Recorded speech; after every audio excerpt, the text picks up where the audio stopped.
Yeah, I think that, I mean, it kind of starts with when Notre Dame landed a quarterback very early in this class this time around. And CJ Carr, if you followed anything with it at all, he's the grandson of Lloyd Carr, Michigan legendary head football coach that won half the national championship in 1997.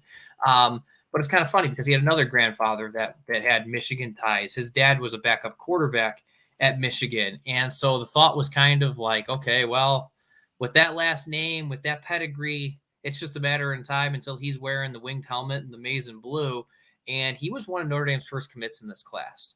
And he comes in not just with a big name and a big legacy in terms of having college football history connections, but also with big time talent. He's top 5 quarterback, 5th ranked on the 24/7 Sports composite ratings.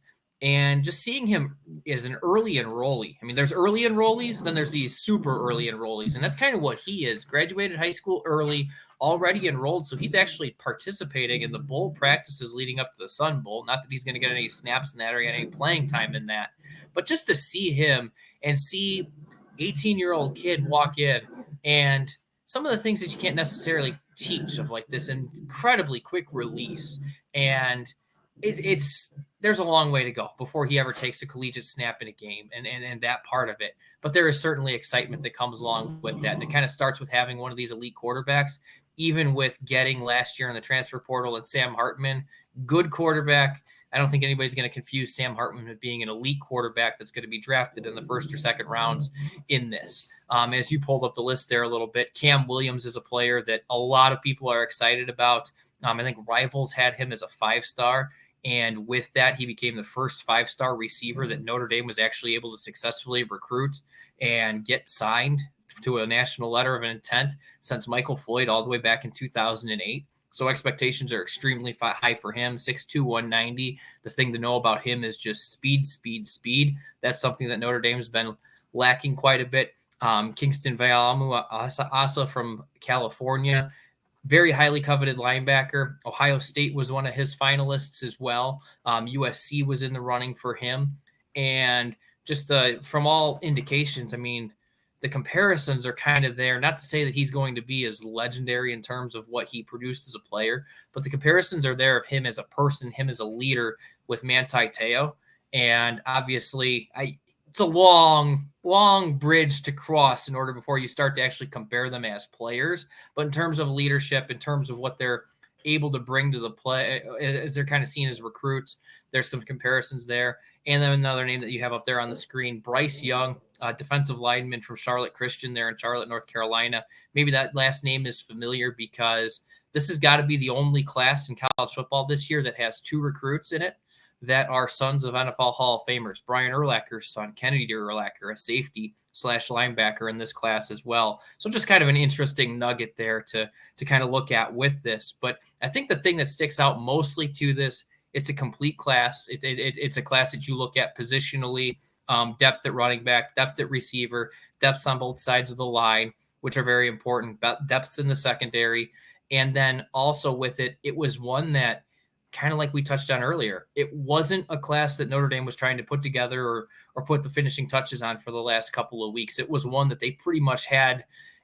I don't know if you can ever call a class a recruiting class in the bag anymore with the way just college football kind of works, because you have to recruit your own guys just to stay on the roster, let alone the guys to actually sign on signing day. But it was seemingly a pretty gone forward conclusion.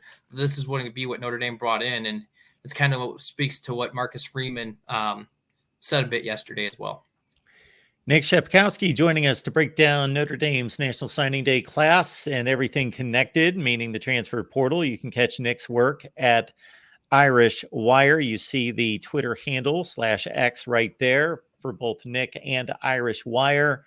And Notre Dame with the top 10 class. Please, if you enjoy the content, please like the video and subscribe right here at the Voice of College Football. Nick, you know better than I do that one of the knocks against Notre Dame football in recent years, whether that was the Brian Kelly regime, obviously most of that, but even trickling into Marcus Freeman's 2 years, has been, okay, where's the game changer? Where's the guy that can take the top off the defense? They certainly there at Notre Dame have produced the tight end position, of course, but even a wide receiver, some viable wide receivers in the NFL in the last 5 to 10 years. But who's that guy? Well, Chris Tyree was projected to be that guy. He has fled in the transfer portal. Does this class or anyone who's a target in the transfer portal been, possibly the next candidate to fill that role? Yeah, I don't know. I always think you get in trouble when you look at incoming freshmen or true freshmen, especially, and try to put too high of expectations on them. Now, I say that, and I don't want to say that this player is going to be Raghib, the Rocket Ismail for Notre Dame. But the last time Notre Dame won a national championship, he was a incoming freshman on that squad.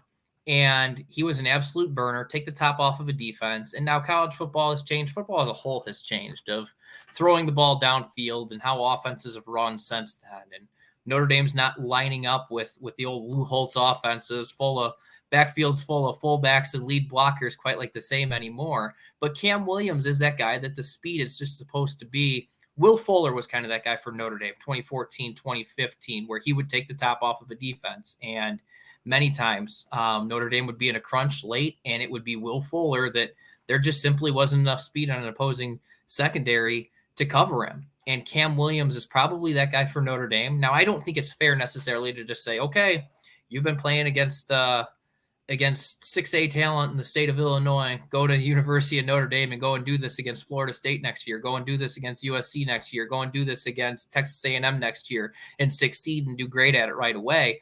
But I think that it is going to be Notre Dame hasn't given a ton of playing time necessarily to wide receivers for most of the Brian Kelly era. This past year, now a few of these players did transfer, enter the transfer portal, but Jaden Greathouse, 4 touchdown receptions. Rico Flores is gone in the transfer portal, but he became Notre Dame's first actual wide receiver with a 100-yard receiving game since Marcus Freeman's first game in the Fiesta Bowl. He did that this past year against Wake Forest on Senior Day. And so it is a position where Notre Dame is trying to get younger, and this class speaks to that a bit. They've also added talent to it through the transfer portal.